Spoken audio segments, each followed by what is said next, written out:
All right, it's 6:01. In Sedona time, that's late. So we, we don't want to get off to a late start. So why don't we just begin our program now?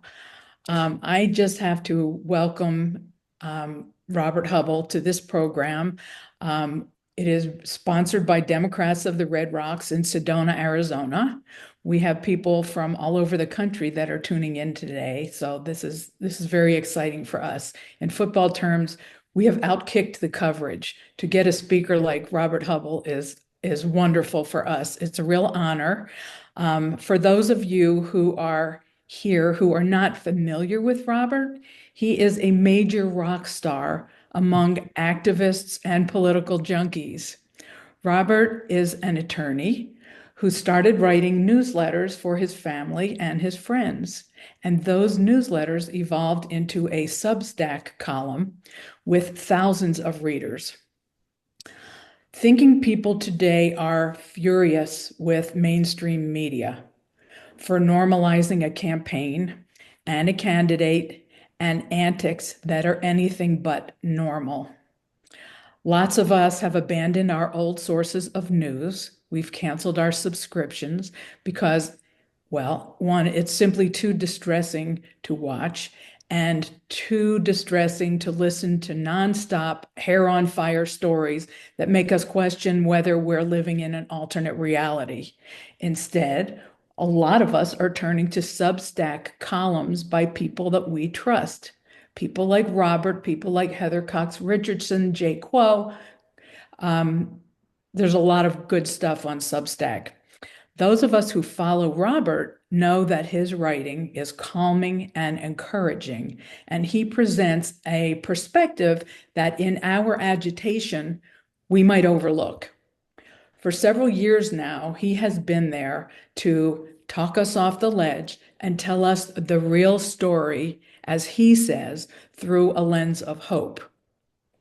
If you are not a subscriber to today's edition, I urge you to consider that because one, he has to make a living and he should know how many people value his work and appreciate what he's doing. And two, it is so much cheaper than Xanax or antidepressants or any other kind of hallucinogenic drug. So this is really a bargain. Um, I want to give special thanks to Chris Seeholzer and Cynthia Pastor, two members of Democrats of the Red Rocks, for contacting Robert and making this program a reality. It's very exciting to all of us. So here's the deal. Robert will speak for about 15 minutes or so and then answer questions and engage in dialogue with us.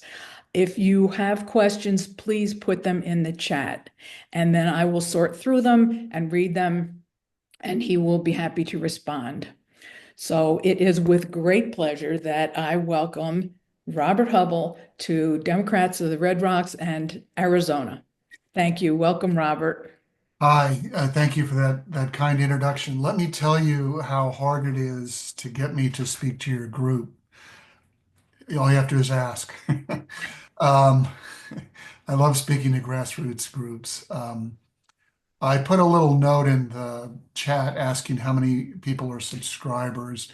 It looks like a handful are, but that many are not. So let me introduce myself, and then I have five or six major points I want to make, and then I would just really love to have a conversation. First of all, let me tell you a little bit about myself. I'm a retired attorney. I practiced at a global law firm in securities litigation for 40 years, actually. And I have three adult daughters. I've been married for 43 years. My wife and I met in the first grade at St. Patrick's Grammar School in North Hollywood. We were in the same classroom for 8 years with the Religious of the Sacred Heart of Mary as our teachers. In fact, earlier today, we were back at our old grammar school awarding some scholarships to some of the kids in the grammar school. My wife and I contribute to a scholarship fund there. Um, so I'm an LA native. In fact, we went to grammar school in North Hollywood. Uh, we were baptized there. We got married there. And, we've been on the school board there ever since. We've moved all the way to Encino, California, which is almost 15 miles away. And I think part of the reason we've stayed put is because in my practice as an attorney, I would get up in the morning, I'd drive to LAX, I'd fly somewhere for the week, come back on Friday evening, and then repeat the next Monday. And that lasted for 20 years. In fact, for large portions of my career, I felt much more at home in the New York City bar and the Washington, D.C. bar than I did in the LA bar. But that's all behind me. We both retired in during COVID. My Jill was a teacher, a professor at Loyola Marymount University. She was the head of the EDD program, the doctoral program in education and social justice. Um, so as 2016 rolled around, our adult daughters were nervous about Trump winning, and we said, "Oh, don't worry, he's not going to win. Trust us. We're the adults. We know. Don't worry." And when he won, they were devastated, and even more than devastated. It was difficult for them to see him or hear his voice on television. I mean, he was at that point even an admitted sexual predator. He was a bully and a bloviator and a Liz, narcissist. What? I And don't know how to get it back to. Oh, put your headphones away. I muted you by accident. I was trying to mute somebody else, so you need to unmute yourself, please. I'm sorry about that.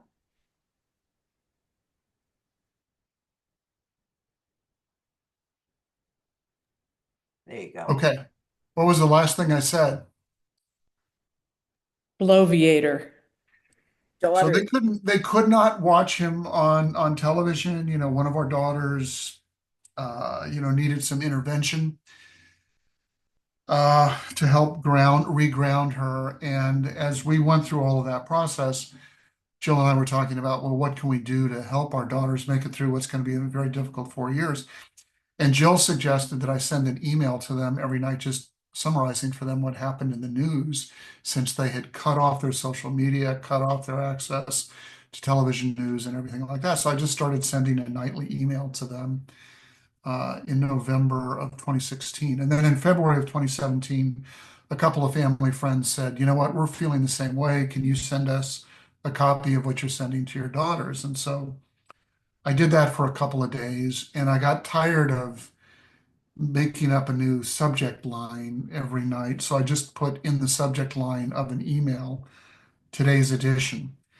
And that's stuck ever since, which is why my newsletter has the stupidest name possible, least descriptive name you could have come up with. And I remember, it got passed around, and when we got to 200 people, we could not believe that 200 people wanted to hear what I had to say every night. As it got bigger, I was just using Google to send a Gmail. Google decided I was a spammer and tried to execute me. So once I recovered from that, I went on to Constant Contact, started sending the newsletter. It grew to about 18,000 subscribers. And then Constant Contact, you pay to send a free newsletter.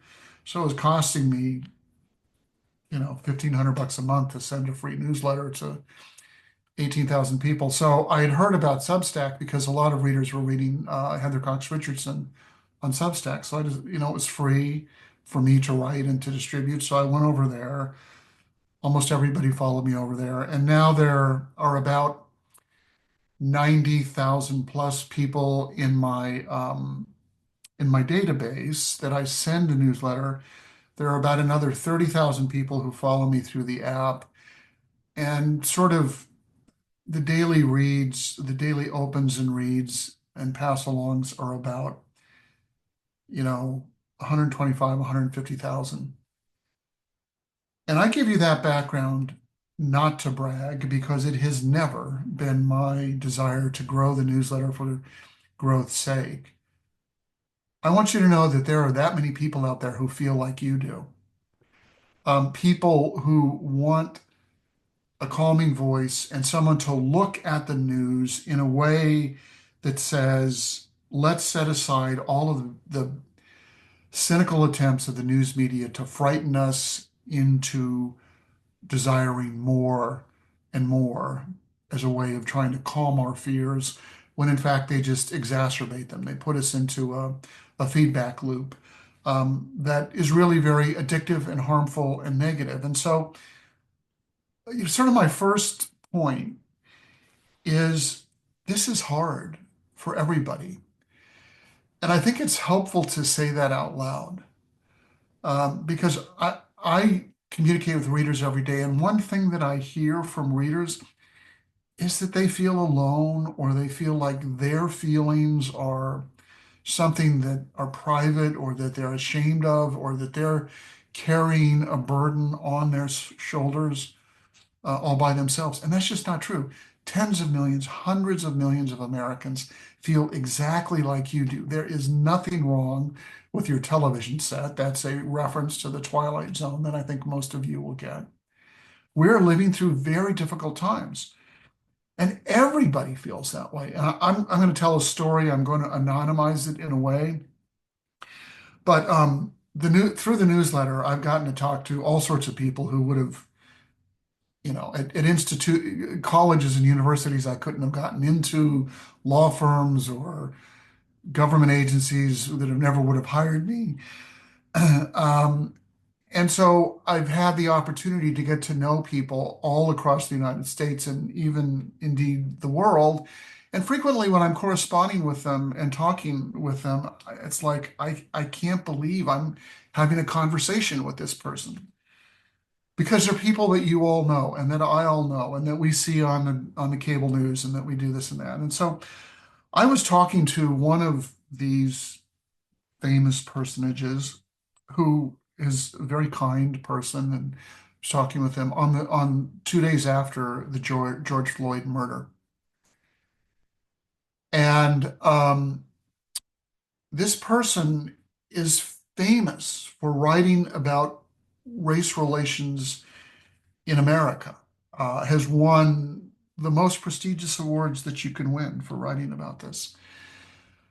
And I happened to be on the phone because I was promoting a 501c3 charity that he's involved with. And I said, it's awful what's going on, in the streets. And he said, what's going on?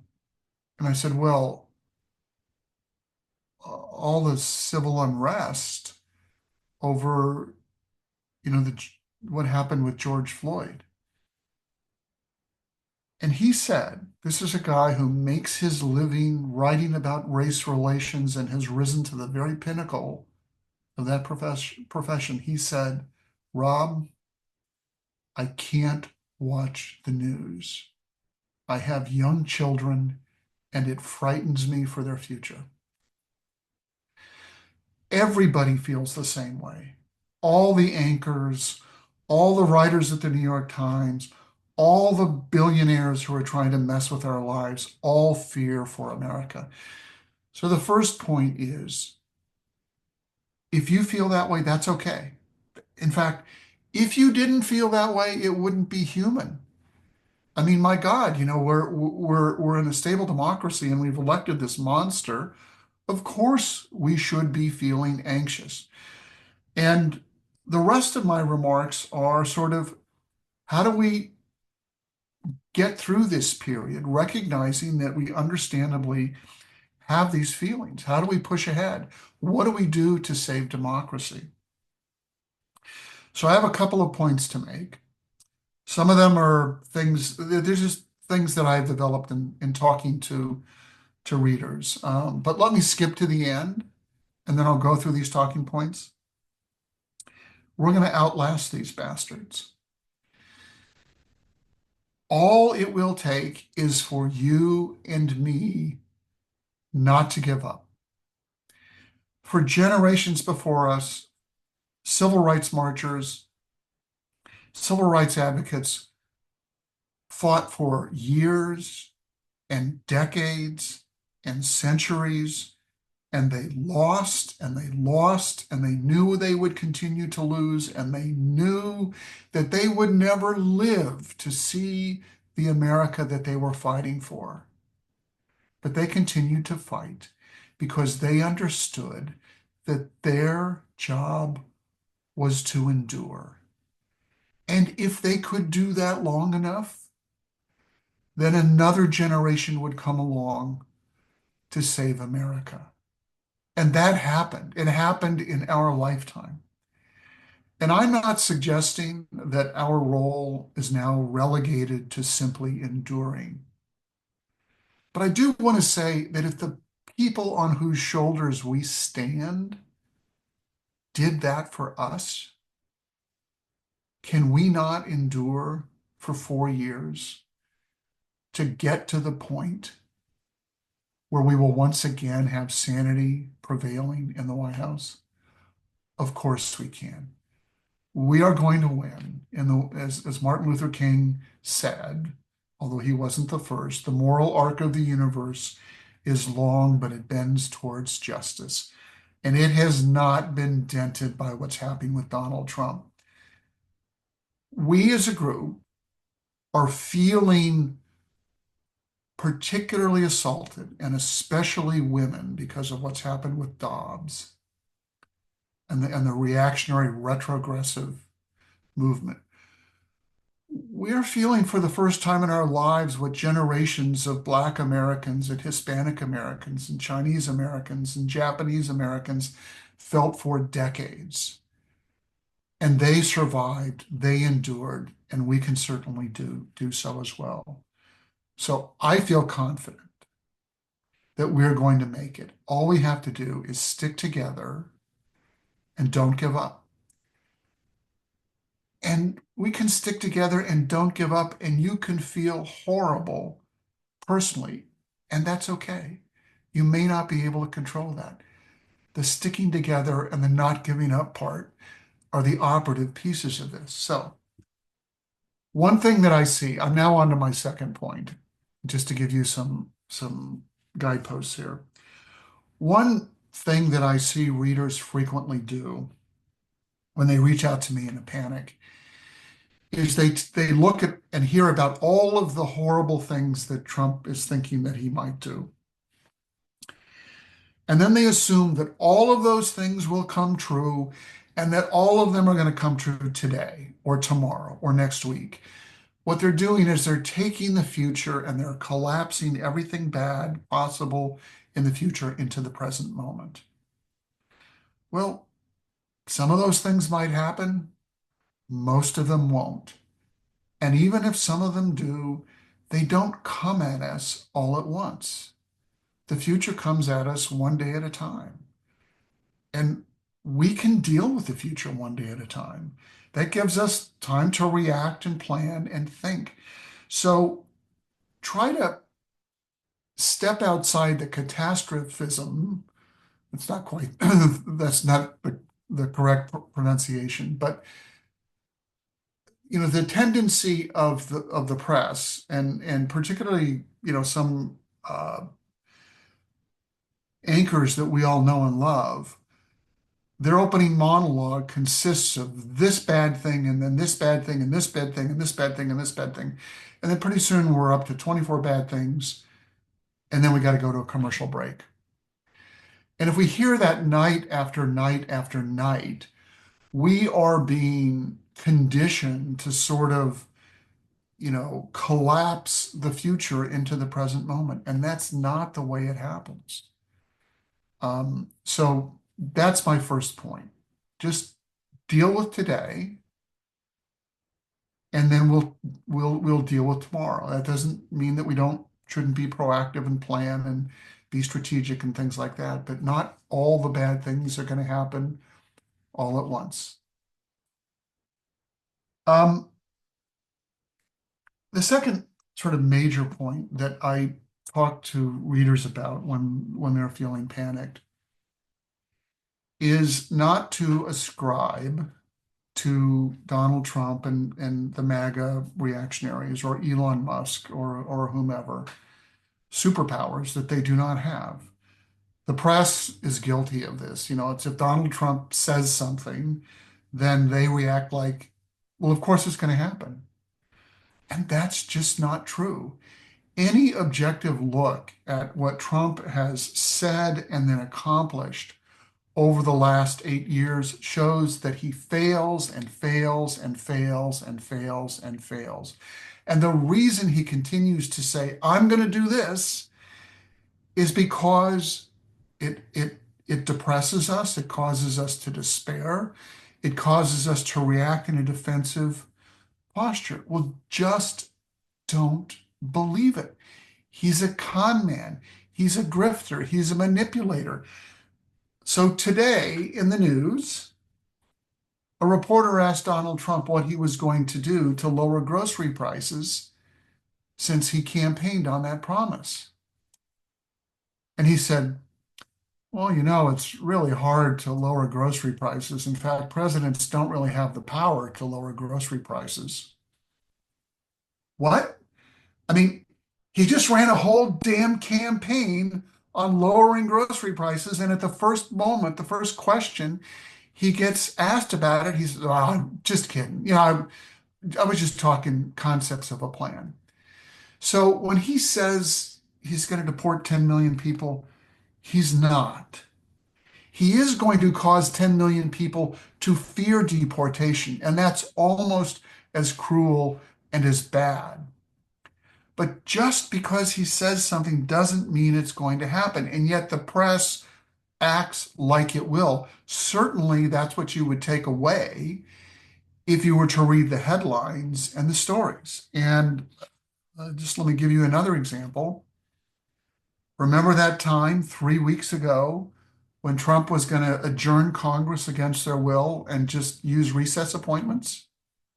It didn't happen, and it's not going to happen.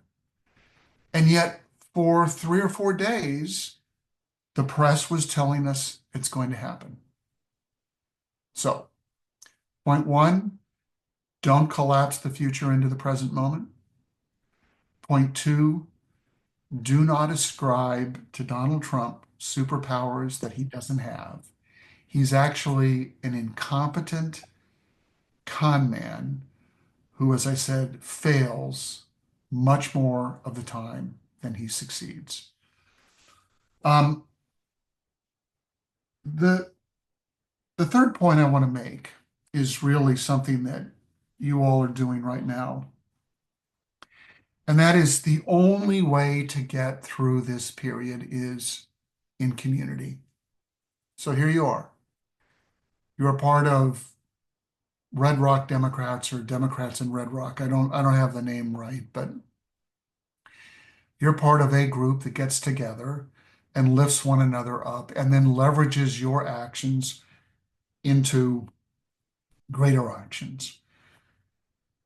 Though I know I hear from readers in the last several weeks since the election that they're dispirited, that they gave their all before the election and they showed up at meetings and they did phone banks and they sent postcards and they knocked on doors and they gave more money than they had. And now they're not certain that they can do it again. And all I can say is the only way to save ourselves is in community. Do not give up. Show up when you don't feel like it. Just let others lift you up. Let other people give you some of their energy to help make it through. And I think slowly but surely you'll start to feel better. But there are two real reasons to join in community and to continue to leverage your work. The first is we have no other choice. I mean, name anything else we can do at a time when our leaders are failing us, when the media is failing us, when the courts are failing us. It's up to us, and the only way it can be us is if we come together in community. So don't leave this community. Don't give up. In fact, redouble your efforts. And the reason that we should redouble our efforts is because, and I know people are going to get mad hearing this, is it worked in 2024. It would have been worse if we didn't come together in community. And you know what? We did pretty damn well in 2024.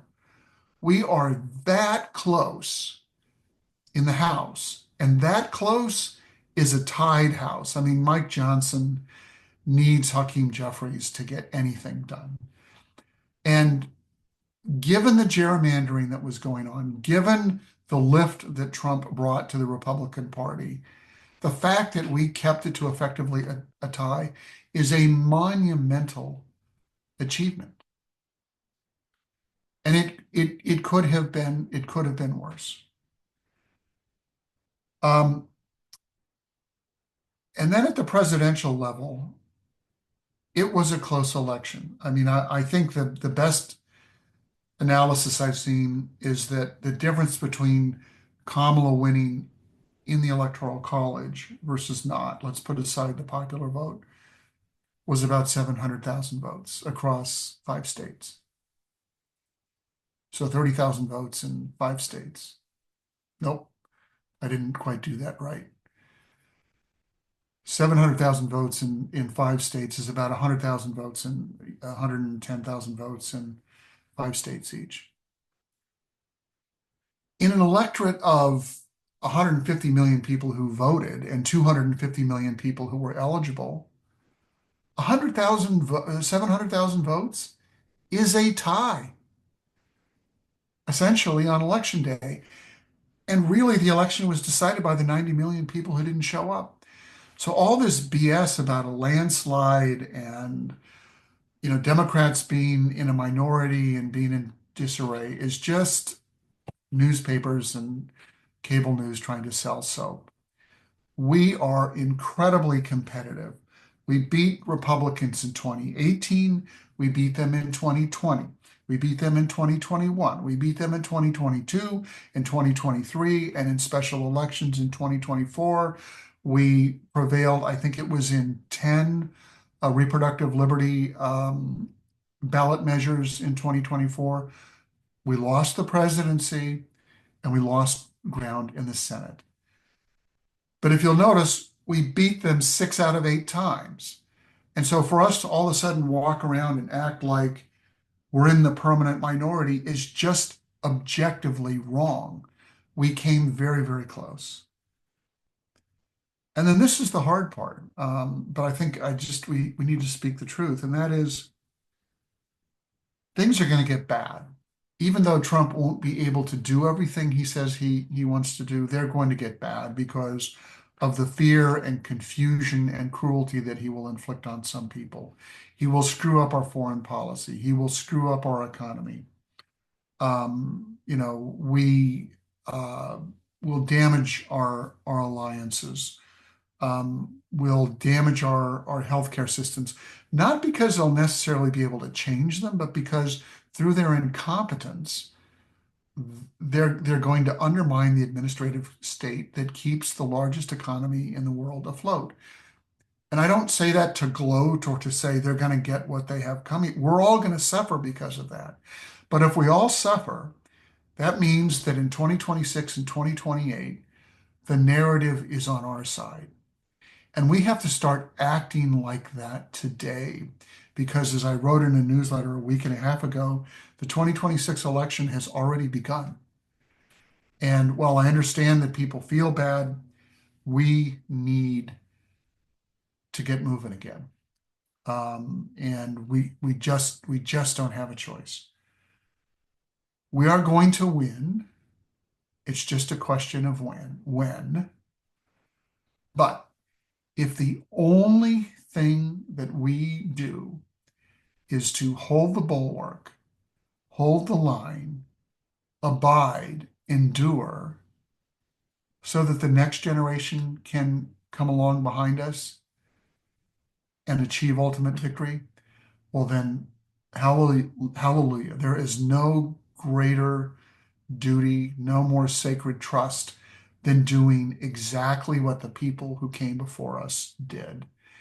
So, we're going, let me stop here, and take questions. People feel like you. Don't collapse everything into the present moment. Don't ascribe superpowers to Donald Trump. Stay in community and keep the faith. Those are my points. So I hope someone has been monitoring the chat because I haven't been looking at it as I've been speaking.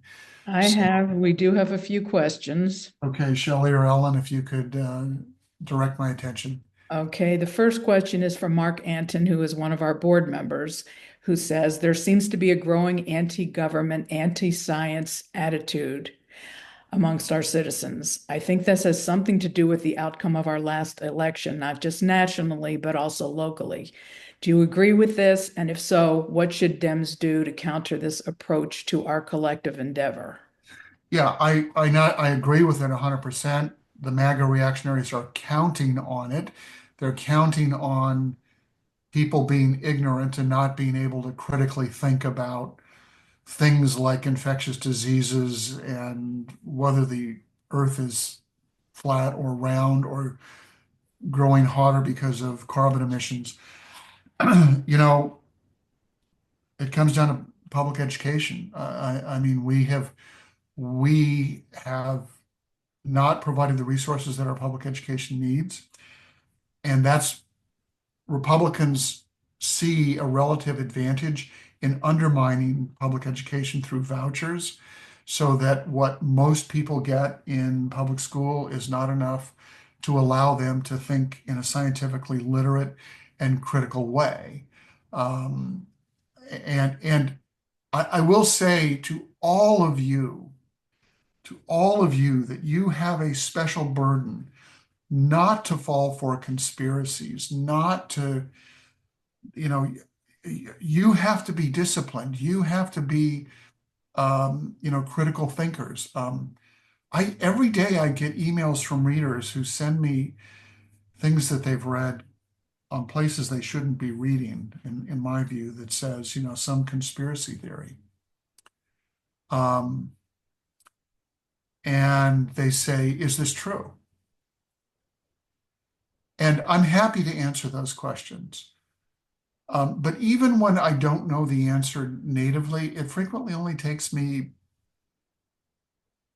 30 seconds to get to the right answer from a trusted source on the internet. And it's to the point where we've undermined even their own confidence in themselves, to get to the right answer. And let me give you an example. And so there's Common Cause, which is a great organization. I give money to Common Cause, but it's currently out campaigning, trying to raise money by saying that there's going to be an Article 5 convention of the states. And if there's an Article 5 convention, then they'll rewrite the Constitution and outlaw abortion and make gay marriage illegal and make Christianity the state religion and all of that sort of thing. And I get a lot of those forwarded to me, those fundraising appeals from people who say, how come you're not raising the alarm about this? I mean, if there's going to be a convention of the states, all is lost. Well, it's true that there can be an Article 5 convention of the states, but the only thing that can happen at that convention is that there's a proposed constitutional amendment, Any person who had high school civics should know that every constitutional amendment requires 38 states to ratify the amendment. Democrats, that means that any 13 states can block that. Democrats control all or part of state legislatures in 22 states. So it is impossible for an Article 5 convention of the states to pass anything unless, let me do the math, I think it's 12 Democratic legislatures ratify that Constitution. And you know what? If 12 Democratic legislatures ratify a proposed amendment, it should probably be in the Constitution. But you know, Common Cause and many people are out doing sort of the same thing. They tell you part of the story, and then to frighten you, and then they assume that you won't make the effort to learn the rest. So each of us has an individual burden to be critical thinkers and not to accept everything at face value. Not what I tell you, not what Lawrence O'Donnell tells you, not what Joe Biden tells you, not what Elon Musk tells you, not what Donald Trump tells you. Um, it's okay to trust people, but if something worries you, go look it up and make certain you're not looking at, InfoWars or Joe Rogan or someplace like that for your information. Anyway, I've gone on too Yep. long with that. Next We have question. two sort of related questions. This one is about amending the Constitution. Beth Ballman, who leads an Indivisible group, asks, I read what you said about publishing the ERA a few days ago. Any updates? Any chance the ERA will actually be published? And then the second question deals with the media. Sherry Benefield, also an Indivisible leader. So, what media should we believe? I have always relied on CBS, NBC, CNN, etc. Who is the Walter Cronkite of today? So, we have a question about the ERA being published, and then what media do you rely on? I don't think. Okay. So with respect to the ERA, uh, the Constitution says when an amendment it becomes part of the Constitution, and it says that is effective when 38 states have ratified an amendment. 38 states have ratified the ERA. As far as I'm concerned, it's part of the Constitution. Congress passed a law that said the National Archivist should publish the amendment when 38 states have ratified it. But because there have been some lawsuits over whether some states were permitted to ratify the amendment after a deadline set by Congress and whether other states were permitted to withdraw their ratification, the National Archivist was sued and entered into a settlement which essentially said that he or she would not publish the ERA in the National Register without jumping through some additional legal hoops that are nowhere in the Constitution. Now, there's a whole movement to pressure the National Archivist to publish the ERA. But also within the women's movement, some of the longer, more established groups, like the National Organization for Women and some other groups that have been advocating for the publication of the ERA, have said, no, no, no, no. Don't force the publication of the ERA, because if you force it, that will go up to the Supreme Court. The Supreme Court will say, too late, this ERA is dead. We should wait until more states ratify it so there's no dispute over whether it's ratified. So there are two divergent paths about what the appropriate strategy is. And I don't think that those two groups have come to common ground, between themselves. So that's the first point. The second point is on cable news, I believe that Lawrence O'Donnell is the most reliable narrator of the news. I believe that Rachel Maddow is very good. I understand some people are put off by her narrative, her complicated narrative storytelling. And sometimes she can, be alarmist. But here's the deal with Rachel. Frequently when she's alarmist, she's right. And so we should listen to her. If I were to find any fault with her, it's that she focuses on the alarm part and not on the solution part, whereas Lawrence is very focused on both sides. I would say that Josh Marshall at Talking Points memo to me has the best political judgment of anyone writing out there. I think he's rock solid. Heather Cox Richardson. Um, uh, Mark Elias at Democracy Docket has said he's going to become a news narrator. He's been very good. Um, Medias, Medias Touch, I'm not certain how you pronounce it, Midas Touch, Medias Touch, is a brand new emergent news service that kind of grew out of the collapse of Twitter and has gone on to Blue Sky and has just mushroomed. And I think it now on some nights has more people following it than any of the are following any of the cable news shows. It's called Midas Touch. It's a very progressive, very liberal outlet. Occasionally, they rely very heavily on social media for their sourcing. Occasionally, that's wrong. So you kind of have to do a little bit of independent checking. But I think they're going to become a major force. In fact, Donald Trump has started to attack them now because they've become, a major force. I think Jay Kuo on Substack, very smart guy. Good writer. Barbara McQuaid and Joyce Vance, also very good. They're a little more specialized, but anything dealing with the law, they're really good. I mentioned Heather Cox Richardson and Lucian Truscott on Substack as well. And then I follow Larry Tribe on social media. That's all that comes to mind at the moment. But this reminds me that I should publish a list here, keep a running list. Next question. I see something about Germany didn't make it and it took a world war to stop them. Yeah.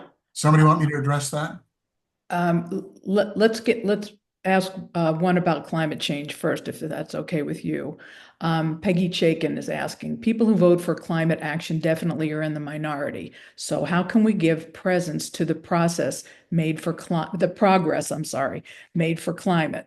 for air, water, stewardship, jobs, especially in Republican states? This critical process can't get overlooked when communicating with disaffected voters. She says there is power in reframing climate action to answering the needs of regular folks for clean air, clean water, safety, and jobs, and saving money. So maybe approach them with that end goal in mind, and that's what we're fighting for, is the clean air, clean water, things like that.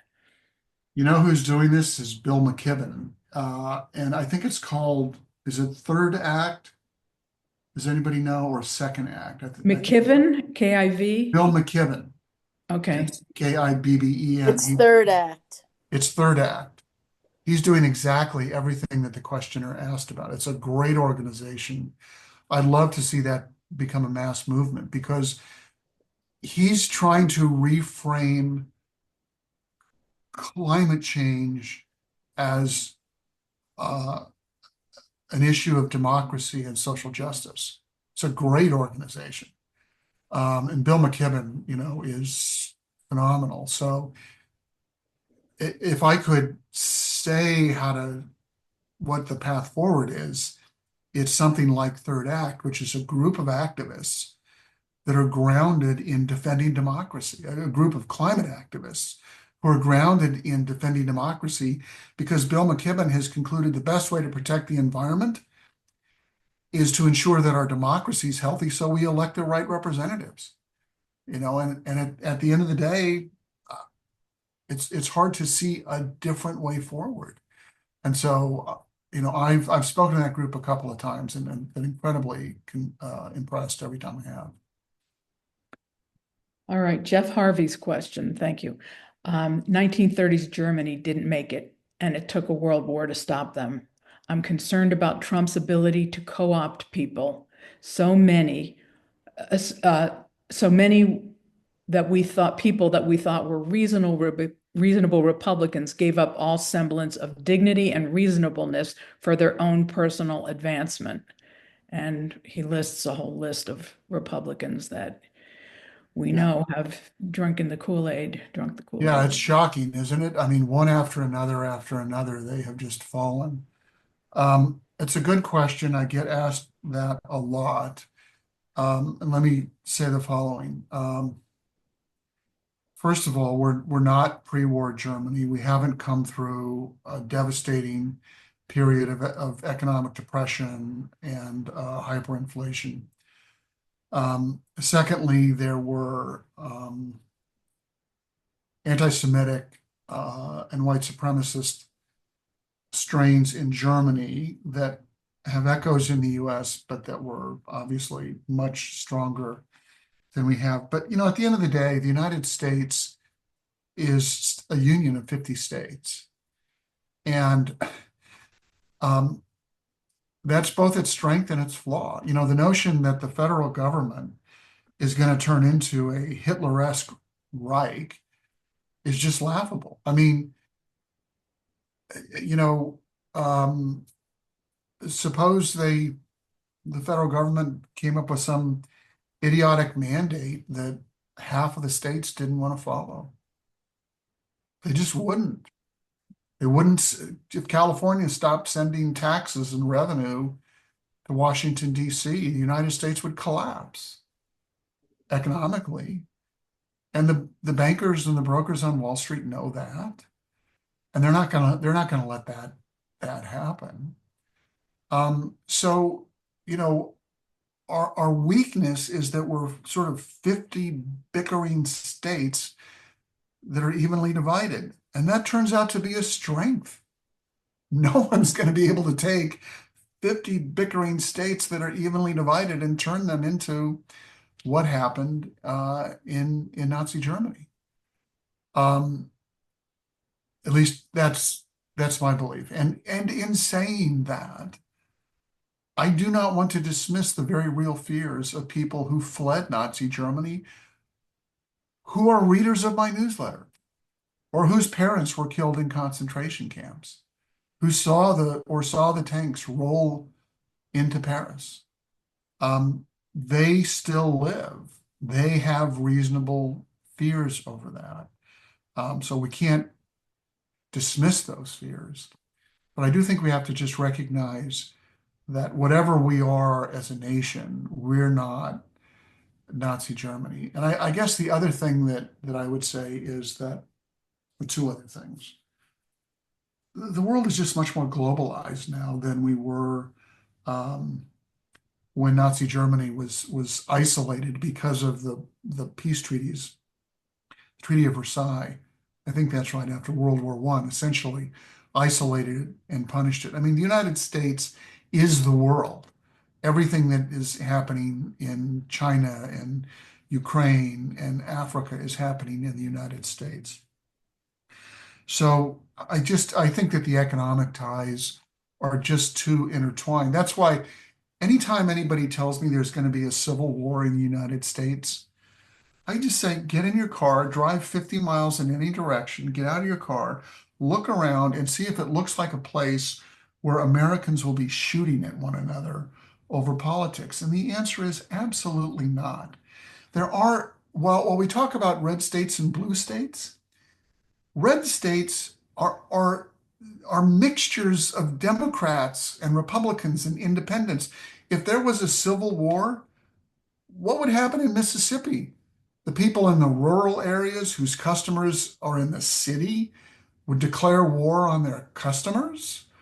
The people in Colorado who ship, meat to Los Angeles, for these fancy restaurants are going to attack their customers. No, it's just not going to happen. We're too economically interdependent. And the truth is, we are much more interspersed than these red and blue maps of the United States suggest.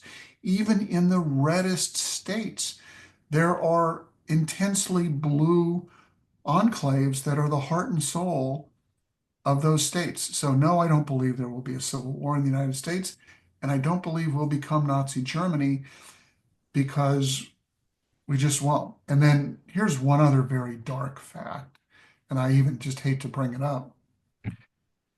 there are 300 million guns in the United States in private hands. Nobody's going to tell the American people what to do without having a hell of a fight on their hands if they think that they're just going to sort of decide. I don't think that's a good fact, but it's a fact. So, And those people with the guns are primarily not progressives. Okay, we don't know, but well, Kamala has a gun.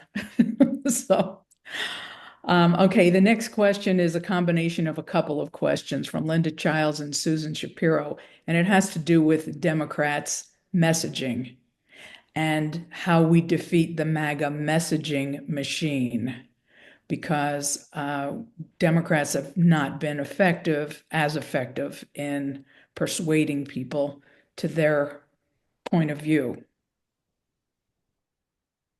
yeah, let me come back to the gun comment just real quickly, and then I'll talk about Okay. messaging.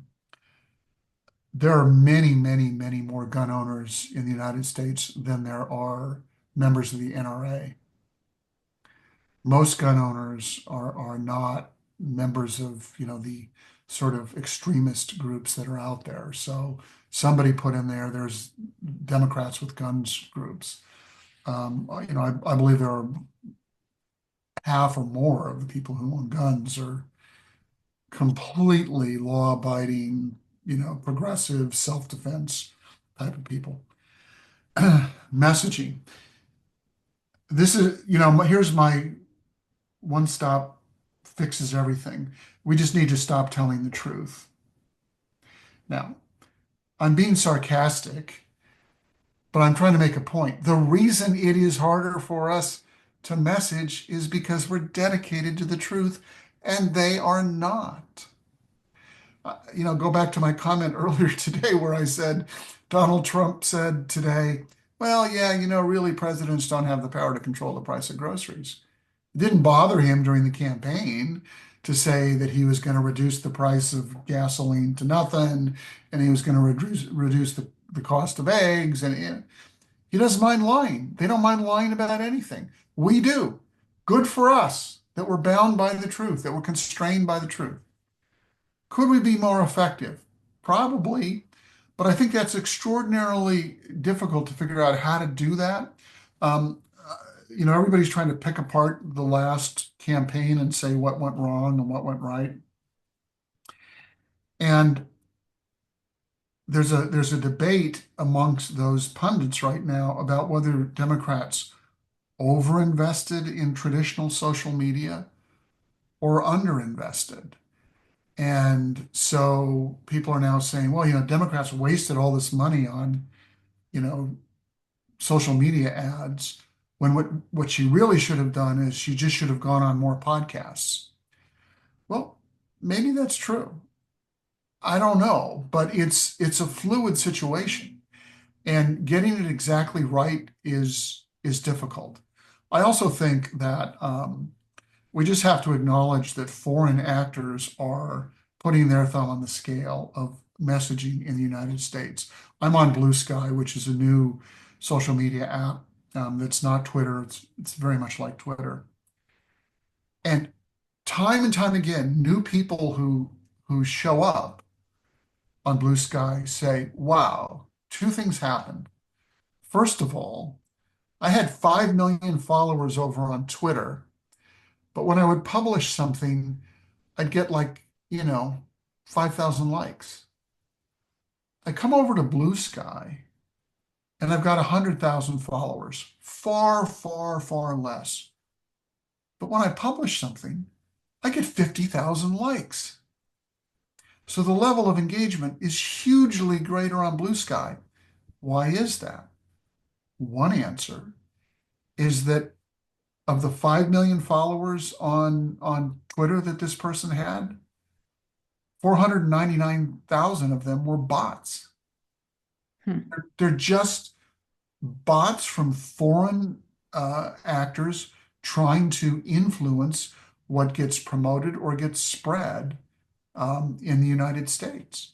So I think we have to recognize that in addition to being constrained by the truth, in addition to being in a fluid social media market and communications market. We also have the problem of foreign actors influencing the messaging in the United States. So what do we do? The only thing I can say is it comes back to us. You can control what you read and how you respond to it and how you amplify it. Go on, if you subscribe to a newspaper and somebody publishes something that is wrong, go into the comments, make a comment. Believe it or not, reporters read those comments. I'm going to talk about David French of the New York Times tonight in the newsletter, who published something yesterday that was just wrong, just absolutely wrong. And this morning, when he got up and was sort of writing his morning column, he didn't say he was wrong. He said it was painful to read the comments in his column, which I think is because he was tired of people yelling at him, telling him he was wrong. So it does matter, although it may not feel like it matters, for you to help shape the message. Because the next time David French wants to write something about, let's say, a federal statute, he might go to the bother of reading the federal statute before he publishes an incorrect column. So, it comes down to us. I don't have any magic bullets. I just think we have to recognize that we shouldn't blame Democrats for the information environment that we're in. It is one in which there are outside actors and forces over which we have no control. We need to do a better job, but just don't assume that Democrats are just bad at messaging. I don't think that's true. I think part of the problem is we getting outside of the Democratic bubble. I don't know how many independents or Republicans read your Substack. I know that when DOOR, Democrats of the Red Rocks, has educational breakfasts, we have our Democratic people there. They're the ones that come to it, even though it may be appearing in the newspaper. When we put things on Facebook, it's the same kind of echo chamber. We need to break through to the independents and also young people, which is one of the questions we have here. Is like, are the young people, if we're preserving democracy for the next generation, that implies that they will carry forth our torch. And so we need to spread. I'm not sure how we break out of our own echo chamber. Blue Sky is another example where it's predominantly progressives, correct? So far. Yeah. So the question is, how do we break out of our echo chamber? First of all, let's again start with the recognition that it's just not a Democratic problem. I mean, there are Republican echo chambers. I've had conversations, you've had conversations where you talk to somebody and you state an obvious fact and they've never heard of it because they get all their news from Fox News. So they have the same problem. Now, if they were losing, they would view it as a bigger problem than they do right now. So people gravitate towards news sources that validate their worldview, and I don't think we're going to be able to change that. With respect to young people, I don't have an answer for you. I will say that I think it should be a higher priority. I think, kind of the problem is that the platform of choice changes with such rapidity and frequency that it's very difficult to make certain that you're almost always, on the correct platform. The younger voters left Facebook en masse for Instagram. And for a while, I know this is apparent, the only way you could communicate with somebody of a certain age, a younger age, was to post a picture on Instagram and say, call your mother. And then everybody went from Instagram to WhatsApp, and then from WhatsApp to Snap, and then from Snap to TikTok. And TikTok may disappear or change fundamentally, in the next whatever. I mean, Twitter is, it's just mainly angry old white guys at this point in time. So let me give you an example I know about. Jessica Craven, who's a friend and who writes Chop Wood, Carry Water, publishes her newsletter on Substack, and she gets to the audience she gets to on Substack. Let's call it, I don't know, let's call it 75,000 people. I don't know what her subscriber numbers are. She'll do that same material on TikTok and get 600,000 views. Hmm. Now, the problem is Substack isn't TikTok. Substack is meant to be a place where you can have a conversation and write a long form essay. TikTok is meant to be a really fast paced visual way of communicating information. But if that's where young voters are getting their information, then that's where we should be giving it to them, recognizing that TikTok may be gone in 2 months. And then the question is, where will they be getting, their information? So I don't know the answer. The other problem is who was it? Will Rogers said, "I don't belong to any organized political party. I'm a Democrat." Um, every day I get people writing to me saying, "This is what the Democrats need to do. Here's a carefully thought out 30-point plan that I've drafted. Just give it to the right person." And the problem is there isn't any right person in the Democratic Party to give it to. There is in the Republican Party. There's one person, one guy, and it's, up or down, yes or no. That's not us, and so it makes it more difficult. Um, so all I can say is it's a challenge, but it's not as big of a challenge as you think, because again, it was a very close election. And if we could have convinced less than 1 million voters across America that Kamala was the right choice, we'd be having a fundamentally different conversation. So don't give up. Don't underestimate the power of a bunch of people of our generation and older talking to children and grandchildren about the importance of what this all means. I mean, my adult daughters, know the vitally important role that the newsletter is playing at this point in time. But my 4-year-old granddaughter knows the phrase, "Grandpa's got to leave to go write the newsletter."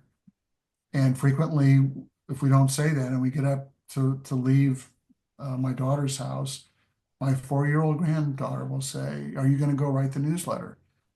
So at some point, it's going to be a part of her life. And you all need to, you know, have your activism become part of the lives of the younger people in you. Very hard, I know. But again, we don't have really any magic bullet going forward. We don't have any other choice. We have to do it one person at a time. I've blathered on past 6 o'clock. If my wife were here, she'd be going like this, which is our agreed upon signal that I've spoken for too long. We have one quick question. I'll put it in for two people though. Brian Tyler Cohen and Isaac Saul of the Triangle newsletter. Do you recommend those? And then we'll wrap up. Yes, Brian Tyler Cohen, I know many people think of very highly. I see him and read him on Blue Sky. I'm not familiar with the other name. So Isaac Saul from Tangle newsletter. Tangle. I've looked at Tangle pretty closely. And let me just say, I'm skeptical. And let me say why.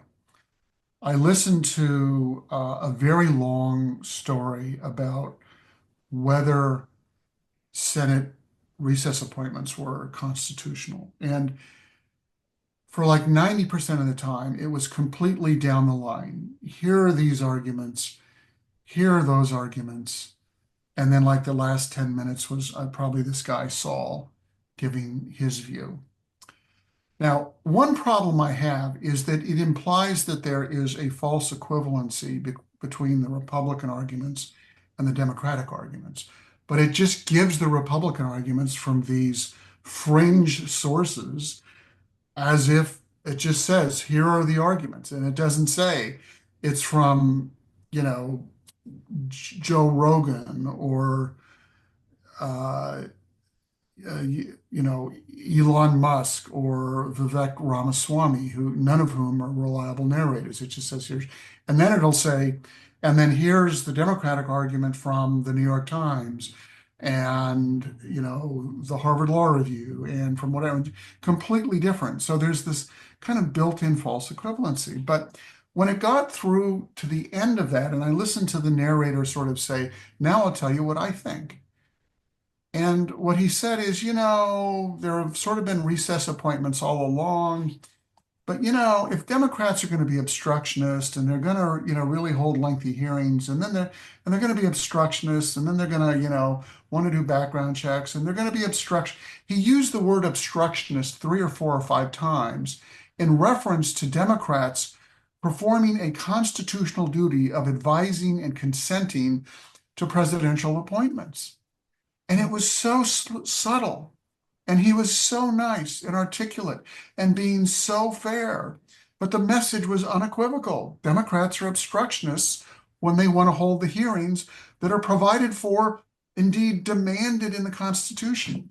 So count me as a skeptic Okay. among Tangle. Okay. Thank you.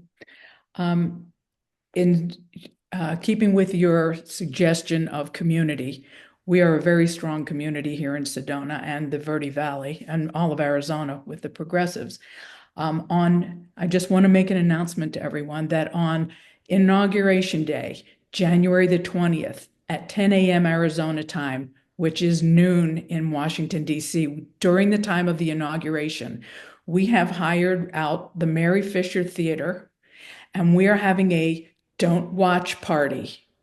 And that will be a showing of the political movie, it's a comedy, Dave, with Kevin Kline. And we will show the Martin Luther King I Have a Dream speech. So please reserve the time on January the 20th, and we can all be together and then go out to lunch afterwards and continue to build our community. And that will make us strong. So, Robert Hubbell, thank you so much for being here with us. We appreciate it so much. Thank you, Chris Seeholzer and Cynthia Pastor, for helping arrange for this. This is a real treat. And if you're ever in Sedona, please let us know, and we'll wine and dine you. We're gonna get out there. I'm gonna bring my telescope and my astrophotography camera. I apologize for blathering on. I'm actually a man of very few words. Once you get me talking, you can't shut me up. So my apologies to anyone I may have offended during my rants. You didn't. You did a great Thank job, you. and we appreciate it very much. Let's Okay. see a lot of appreciation in the chat. All So right. thank you so much. Thank you, everybody, for coming, and we'll see you soon. Thank you. Okay, take care.